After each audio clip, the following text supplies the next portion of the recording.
সাংবাদিক বৈঠকে শুভেন্দু অধিকারী সরাসরি নজর রাখবো। বুদ্ধিস্ট পার্সি এদেরকে বলা হয় শরণার্থী। আমি প্রথমেই ক্লিয়ার করে দিলাম, সেগ্রিগেট করে দিলাম। এই সিএ এর বাইরে যারা আছেন, যারা এখানে ঢুকে পড়ছেন অবৈধভাবে উইদাউট ভিসা পারমিট, এবং ভিসা পারমিট নিয়ে এসে মেডিকেল ভিসা বা ট্যুরিস্ট ভিসার নাম করে এসে ঢুকে থেকে যাচ্ছেন, এর বেরোচ্ছেন না, এবং ভোট ব্যাংক তৈরি করছেন। ভোট জেহাদ, লাভ জেহাদ তো আছে, জমি জেহাদ তো আছে, ভোট জেহাদ চলছে। এবং তার ফলে কাশ্মীরের পুলিশ আসছে, ক্যানিং থেকে তুলে নিয়ে যাচ্ছে, আসাম পুলিশ আসছে, খাজেরি মাদ্রাসা থেকে তুলে নিয়ে যাচ্ছে মুর্শিদাবাদের। আমরা বিচলিত, আতঙ্কিত, এবং আমরা আশ্চর্য হয়ে যাচ্ছি। লাগাতার যখনই এই সব ধরা পড়ছে, সত্য লুকানো যাচ্ছে না। এই রাজ্যের শাসক দল Trinamool Congress private limited company এবং মুখ্যমন্ত্রীর পোষ্য অ্যাডিশনাল চার্জে থাকা ডিজিপি, এই রাজ্যে পার্মানেন্ট ডিজি তো নেই, পার্মানেন্ট ডিজি নেই, এটা আপনাদের জানা দরকার। কারণ উনি প্রিন্সিপাল সেক্রেটারি আইটি, ডিজিপির যে দায়িত্বে আছেন ওটা হচ্ছে অ্যাডিশনাল চার্জ। অতএব টেম্পোরারি ডিজিপি যিনি অ্যাডিশনাল চার্জে আছেন, তিনিও বিএসএফ এর দিকে আঙুল দেখাচ্ছেন। আমি আপনাদের কথা দিয়েছিলাম পুরো চিত্রটা আপনাদের সামনে একদম তথ্য সমৃদ্ধ আমরা দিতে চাই।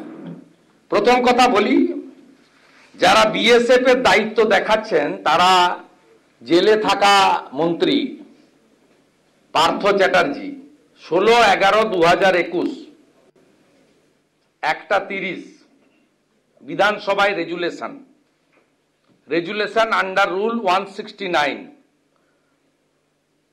এটাও ভুয়া, ডক্টরটার বলছি না। Partha Chatterjee, I beg to move that, এই সভা গভীর উদ্বেগের সঙ্গে লক্ষ্য করছে যে সম্প্রতি কেন্দ্রীয় স্বরাষ্ট্র দপ্তরের বিজ্ঞপ্তিতে রাজ্যের বিএসএফ এর নজরদারির সীমানা রাজ্যের ভিতর বৃদ্ধি করা হবে। এই সভা মনে করে যে এর ফলে রাজ্যের আওতাভুক্ত আইন শৃঙ্খলা রক্ষার ক্ষেত্রে বিএসএফ এর অভ্যন্তরীণ নজরদারি ক্ষমতা বৃদ্ধি, যুক্তরাষ্ট্রীয় ব্যবস্থার বিরুদ্ধাচারণ ও বিএসএফ অ্যাক্টের জনাদেশের বাইরে। এই সভা মনে করে এই বিজ্ঞপ্তির ফলে বিএসএফ এবং রাজ্য পুলিশ বাহিনীর জন্য সংরক্ষিত সীমানা নিয়ে সমন্বয়ের অভাব ঘটবে বা রাজ্যের আইন শৃঙ্খলা রক্ষার ক্ষেত্রে রাজ্য পুলিশের নিয়ন্ত্রণের অধিকারকে খর্ব করবে। এই সভা দাবি জানায় অবিলম্বে বিএসএফ এর সীমানা ভিত্তিক নজরদারির ক্ষেত্রে সীমানা না বৃদ্ধি করে বর্তমান ব্যবস্থাকেই চালু রাখুক এবং প্রত্যাহার হোক বিজ্ঞপ্তি। ডেট 16/11/2021। তদানীন্তন জেলের বাইরে থাকা tainted minister Partha Chatterjee move on behalf of the Mamata ব্যানার্জির ক্যাবিনেট। এদের আসল স্বরূপটা দেখুন, প্রত্যেক দিন বিএসএফ বিএসএফ বিএসএফ করে বেড়াচ্ছে। এবারে শতছিদ্র সীমান্ত আমাদের সুন্দর করে জয় ভাই আপনাদেরকে দেখিয়ে দিবে। আমি শুধু একটা বিষয়, রিলেভেন্ট পয়েন্ট আপনাদের মাধ্যমে পশ্চিমবাংলার জনগণকে ক্লিয়ার করছি।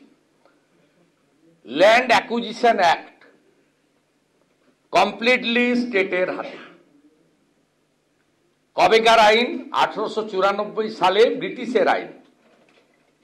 ল্যান্ড অ্যাকুইজিশন কে করেন? অথরাইজ কে?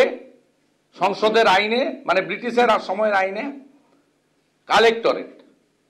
সেই আইন ভারতবর্ষ স্বাধীনতার পরেও চলছে, পরিবর্তন করা হয়নি। মাঝখানে যে এগ্রিকালচার বিল এসেছিল 3টে, তাতে এই আইনের বিল এসেছিল 3টে, তাতে এই আইনের বদল ছিল। কিন্তু যে কারণেই হোক ভারত সরকার পরবর্তীকালে এই বিল 3টাকে বাতিল করেন। তার ফলে ল্যান্ড অ্যাকুইজিশন অ্যাক্ট 1894 সালের সেকশন 4 কালেক্টরেট, অর্থাৎ আমাদের আগে কালেক্টর এখন ডিএমদের হাতে থেকে যায়। তাই ভারত সরকার সরাসরি সীমান্তের জমি বলুন, এইমস তৈরি করার জমি বলুন, এয়ারপোর্টের জমি বলুন, জাতীয় সড়কের জমি বলুন, রেল লাইনের জমি বলুন, কোন জমি সরাসরি অধিগ্রহণ করতে পারে না, থ্রু ডিএম করতে হয়। আর এখানকার ডিএমরা যারা পঞ্চায়েত নির্বাচনে বাক্স বদল করে, যারা লোকসভা নির্বাচনে তাবেদারি করে, যাদের উপস্থিতিতে মুখ্যমন্ত্রী সরকারি টাকা খরচ করে, আজকে যেমন সন্দেশখালীতে 3 কোটি টাকা খরচ করে প্যান্ডেল তৈরি করে ডিএম এর উপস্থিতিতে বিজেপিকে গালাগালি করেন, সেই ডিএমদের কাছ থেকে মুখ্যমন্ত্রীর নির্দেশ বা ইশারার বাইরে 1 একর তো দূরের কথা, 1 বিঘা তো দূরের কথা, 1 কাঠা তো দূরের কথা, 1 ডিসমিল তো দূরের কথা, 1 ছটাক জমিও অধিগ্রহণ তারা করে দিতে পারবেন না, মুখ্যমন্ত্রী যদি না চান। আর এই মুখ্যমন্ত্রী, যিনি 2021 সালে 16ই নভেম্বর বিধানসভাতে বিএসএফ এর বিরুদ্ধে রেজুলেশন আনেন, সেই মুখ্যমন্ত্রী বিএসএফ কে কাঁটাতার দেওয়ার জন্য জমি দিতে পারেন না। এটা একেবারে অন রেকর্ড সত্যি। তাই পশ্চিমবঙ্গে শতছিদ্র সীমান্ত, আর সেই সীমান্ত দিয়ে প্রত্যেক দিন এরা ঢুকছে, ভবিষ্যতেও ঢুকবে, এবং গোটা ভারতবর্ষে জঙ্গি, জিহাদি, মৌলবাদী, রোহিঙ্গা মুসলমান সাপ্লাই করার জন্য করিডোর হচ্ছে পশ্চিমবঙ্গ। আর সাপ্লাই করার এজেন্সিটা নিয়েছেন পশ্চিমবঙ্গ সরকার, তার মুখ্যমন্ত্রী। তার লোকেরা রেসিডেন্সিয়াল সার্টিফিকেট দিচ্ছেন, আধার কার্ড বানিয়ে দিচ্ছেন। শেখ সাদ নাকি নাম, বাংলাদেশের জঙ্গি, তিনি 2বার ভোটও দিয়ে চলে গেছেন তৃণমূলকে, তার এপিকও তৈরি হয়ে গেছে। এই অবস্থা চলছে। রিগার্ডিং ল্যান্ড অ্যাকুইজিশন, আমাদের বারবার ফেন্সিং কমপ্লিট করার জন্য সীমান্তে, এবং রাজ্য সরকার কি ধরনের অসহযোগিতা কেন্দ্রীয় সরকার এবং বিএসএফ এর সঙ্গে করছে, রাজ্যের গোয়েন্দা সংস্থাগুলি কেন্দ্রীয় গোয়েন্দা সংস্থাকে কিভাবে অসহযোগিতা করছে, পুলিশ বিএসএফ এর কোঅর্ডিনেশন কিভাবে রাজ্য পুলিশ অসহযোগিতা করছে, বিএসএফ ডাইরেক্ট কেস করতে পারেন না, ধরে এনে দেওয়ার পরে এফআইআর ক্ষেত্রে, চার্জশিট দেওয়ার ক্ষেত্রে, কনভিকশন করানোর ক্ষেত্রে রাজ্যের কিভাবে অসহযোগিতা হচ্ছে, তার এক ঝলক এই পাওয়ার পয়েন্ট প্রেজেন্টেশনে আপনি পেয়ে যাবেন। Let us we start. জমি অধিগ্রহণ বিষয়ে বকেয়া মামলা এবং অন্যান্য সমস্যা বিষয়ে রাজ্য সরকারের অসহযোগিতা। নেক্সট।